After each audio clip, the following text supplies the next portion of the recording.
About the $3 million? I've made a decision to divide it between my mom and me. This decision came shortly after my father's funeral. Jack, after perusing the inheritance documents without seeking permission, remarked to me, "Kelly, don't be too greedy." Oh, finally, I can quit my job. I have to thank that doddering old man. Doddering old man. Are you talking about my dad? I inadvertently blurted out. Disregarding my confusion, Jack and my mother-in-law enthusiastically discussed plans to buy a new car and go shopping. Faced with this unexpected turn of events, I could no longer contain my emotions. I was on the brink of exploding, burdened with household chores, asked for money, and to top it off, they insulted my father. I didn't want to live with Jack and my mother-in-law anymore. Suppressing my anger, I forced a smile and replied, "Sure, feel free to use the money as you and my mother-in-law please." I am Emma Cohan, a 38-year-old housewife working alongside my husband. My parents were doctors who ran a well-reputed clinic in our hometown. As an only child, I was showered with love. After graduating from the School of Pharmacy, I secured a job at a major pharmaceutical company. Although my parents were disappointed I didn't become a doctor, they respected my decision. 10 years ago, my mother unexpectedly died in an accident, leaving me and my father devastated. During those difficult times, Jack, then my boyfriend, supported me. We met through a mutual friend, and 2 years after my mother's passing, Jack proposed. Jack was an ordinary salaryman in the food and beverage industry. Despite earning significantly more, I believed we could overcome any difficulty and be a happy couple. My father was overjoyed when I told him about our engagement. "I've heard how Jack supported you, Emma. Thank you so much. Please continue to take care of her," he said. Facing my father, Jack stood straight and promised, "I will make her happy." Standing next to Jack, I was enveloped in feelings of happiness. The following week, we went to Jack's family home to announce our marriage. His mother, flashy makeup divorced from Jack's father, evaluated me rudely. "Marriage, huh? You're Jack's choice, are you? Isn't she plain for your taste? And older, right?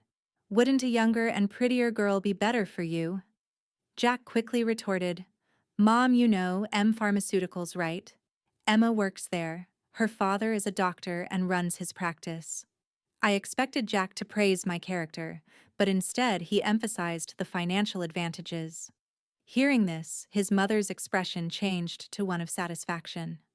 "Oh, Jack, you should have told me such important things earlier. That changes everything. I happily approve of the marriage. Nice to meet you, Emma." "Thank you." After gaining approval for our marriage from Jack's mother, Jack was overjoyed. However, I couldn't shake off a sense of unease. Despite things going smoothly and our decision to get married, when we were about to register our marriage, my father, a doctor and real estate investor, gifted me an apartment in a luxury building in New York City. I told Jack, "Dad has given me this apartment as a wedding gift, but it's our new home. Let's live here happily and peacefully together." Jack smiled happily, and thus our married life began. However, after getting married, I realized something unsettling. Jack, who had lived with his parents until then, was almost incapable of doing household chores. He couldn't cook, didn't know how to use the washing machine, and showed no interest in learning. He would leave his garbage scattered around, not bothering to throw it away. While I wanted to diligently share household responsibilities, Jack's careless attitude increased my dissatisfaction. In the first year of marriage, I took on all the household responsibilities, despite some complaints, given that we were still in the honeymoon phase. But with the exhaustion from work and struggling to keep up with chores, I reached my limit. In our second year, deciding to have a serious talk with Jack about sharing household duties, I bravely expressed my dissatisfaction. To my dismay, Jack responded without gratitude or reflection, saying, "I'm tired from work too. You're much better at chores than I am, right? It's better if you do them since I'm not good at it." Dismissed just like that. Jack hardly helped with the chores, and I continued to bear the brunt of our household responsibilities. But that wasn't the only problem. After marrying Jack, I discovered his mother also had some peculiar ideas. Jack wasn't very interested in seasonal events, so I decided to send a quality scarf and carnations to his mother for Mother's Day. Despite choosing a nice scarf from a department store, his mother called me sounding displeased. She criticized the scarf, saying it wasn't from a famous brand and was absurd to send such a no-name item. I tried to explain its quality, but she wouldn't listen, insisting she wanted items from a very famous luxury brand. Stunned, I reported this to Jack when he returned home, but instead of empathizing, he said, "What? It's just do as she said." Jack didn't take my side, and from then on we started giving her cash as she demanded. Moreover, by our 5th year of marriage, she began visiting our home frequently, always finding reasons to ask for money. Jack, without any complaints, would always smile and give money to his mother. Even though I had a job, Jack's income was limited and small, making our daily life just barely manageable. Desperation led me to dip into our savings to cut living expenses. Despite my frustrations, I knew Jack cherished his mother, and she was an important person to me, having supported me during tough times. She's the mother of someone important to me, and with that thought, I endured. Now in our 8th year of marriage, I continue to handle all the household chores and keep giving money to my mother-in-law. One day during this routine, my father, whom I hadn't seen in a while, unexpectedly called me. The story he shared during our rare meeting was shockingly unexpected. He revealed that he was suffering from terminal cancer, and treatment was no longer possible. Overwhelmed with shock, tears spilled from my eyes. My father gently stroked my head just as he did when I was a child, saying, "Emma, this is fate. Let's accept it quietly." I questioned, "Dad, why? Even you?" Thus, my days became a juggling act of work, household duties, and now visits to my father's hospital. While work allowed some flexibility, managing the household was not easy. When I told Jack I would be caring for my father, he showed no reaction or willingness to help. "Well, it's tough with your father's sudden condition, but please do your best," was the only thing Jack said. He visited my father in the hospital only once. I was so preoccupied with my father's care that I had no time to spare for Jack. If I had time to worry about Jack, I wanted to prioritize my father. One day, as my father lay in his hospital bed, he suddenly asked me, "Emma, how is your marriage with Jack going?" Caught off guard. I found myself thinking about Jack's attitude at home and his mother's behavior. I couldn't answer properly. Seeing my hesitation, my father seemed to understand and spoke to me. "Emma, you don't have to endure. Think about your happiness. Don't worry, you won't have any hardships after I'm gone." I couldn't hold back my tears and wept. And my father silently and firmly held my hand. 3 months later, the inevitable moment arrived. My father passed away quietly. Engulfed in immense sorrow, I started arranging the funeral. Jack, however, showed no interest in my grief and didn't help with any preparations. Despite this, I was too busy with the funeral arrangements to pay much attention to Jack. Many friends and acquaintances attended my father's funeral, making it a heartfelt farewell. Even the indifferent Jack and his mother attended. The day after the funeral, I received a call from a lawyer about my father's inheritance. I arranged a meeting with the lawyer and listened to the explanation. The information was all new and quite surprising. After deducting taxes like inheritance tax, my father's estate amounted to over $3 million. He had not only earned income as a doctor, but also made real estate investments, leaving behind such a vast fortune. All of it to be inherited by me, his only daughter. Wrapped in surprise and gratitude, yet trembling at the thought of handling such a huge amount of money, I proceeded with the inheritance process. After returning home, I spread out the documents received from the lawyer on my desk. Reading through them, exhaustion overwhelmed me, and I ended up dozing off on the sofa for a short while. When I awoke, I heard the cheerful voices of Jack and his mother from afar. "Huh, Jack and Mother too. When did you come?" As I spoke, Jack approached me with a beaming smile, saying, "Yes, Emma, well done." Huh, why what? Confused by his sudden excitement, I noticed the documents in Jack's hand. They were the inheritance papers I had received from the lawyer. Wait, don't just read those without asking. Shocked and angry at Jack for looking through the documents without permission, I raised my voice at him. However, my mother-in-law, unconcerned, happily chimed in. Wow, an inheritance of $3 million. Isn't that amazing? Now we can live comfortably for the rest of our lives. Confused, I couldn't understand why my mother-in-law suddenly said that. Then Jack turned serious and continued. By the way, about this $3 million sum, I decided that it will be split between me and my mom. It was right after my father's funeral. Jack, having looked at the documents related to the inheritance I was supposed to receive without permission, said to me, "Emma, don't be too greedy." Oh, now I can finally quit my job. I have to thank that doddering old man. Doddering old man. Are you talking about my dad? I accidentally said it out loud. Well, anyway, let's proceed with the inheritance process and get the money into our joint account as soon as possible. Ignoring my confusion over this sudden turn of events, Jack and my mother-in-law were excitedly talking about buying a new car and shopping. At that moment, I couldn't hold back my emotions any longer. I was on the verge of exploding.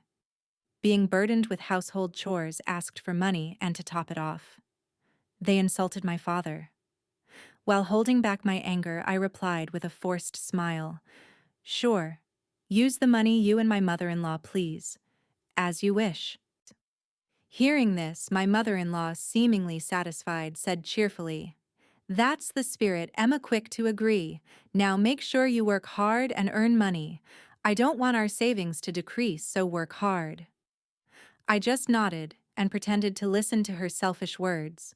Afterward, Jack and my mother-in-law began living as if they had lost their minds, consuming money lavishly. Jack quickly quit his job, and my mother-in-law practically moved in with us, staying at our house constantly. They would leave in the morning, returning with luxury brand items they had splurged on. The 3-star restaurant we went to today wasn't as great as I expected. Yes, it was a bit underwhelming for us, the sophisticated ones. They had conversations as if they had become wealthy celebrities, while dumping all the housework on me as if I were a maid. Jack seemed to think my father's inheritance would come through immediately. He carelessly withdrew money from our joint account, and my savings of $100,000 dwindled rapidly. When I protested their excessive spending, Jack just laughed it off. Huh, what are you talking about? Isn't $3 million coming soon? Then this kind of spending is no big deal. I warned him. I've already stopped it. But Jack completely ignored me. Then a month later, Jack and my mother-in-law suddenly left for a trip to Hawaii. I wasn't invited and was left alone at home. After seeing them off, I decided to take action. About a week later, while I was relaxing at home, I heard loud knocks on the door. Wondering what was happening, I glanced at the intercom monitor and saw Jack and my mother-in-law, both dressed in aloha shirts, standing at the front door. What do you want?" I asked calmly and coldly. Raging with anger, Jack yelled, "What are you even talking about? Why won't the door open?" Seeing Jack and my mother-in-law confused as to why the door wouldn't open, I confidently answered through the intercom. "Well, I changed the locks on the door, so of course it won't open." "What, why?"